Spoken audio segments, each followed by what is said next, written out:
Guys, panoorin natin ang gagawin ni Kuya dito sa mga lumang busina na ito. Ayun o, sira na talaga ito. Ayaw na gumana. Kasi ang ginawa niya dati guys, tuwing ayaw gumana ang kanyang mga busina, bili siya ng bili ng bago. Hanggang sa naipon ng ganyan karami.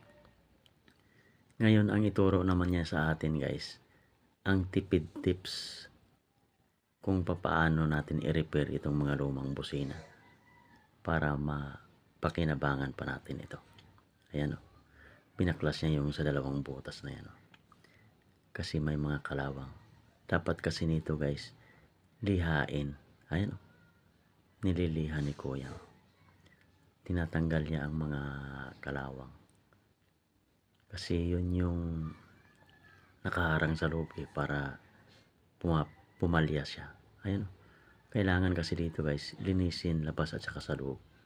Ayun, ang importante kasi maging malinis nito yung mga contact points. Ayun, tingnan mo yung sa maliit na butas yun, nililinis ni Kuya. Yun, tapos na at binabalik na ni Kuya.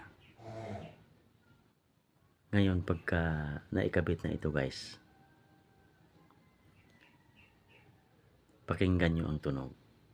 Ang ganda, parang bagong bili na busina lang din.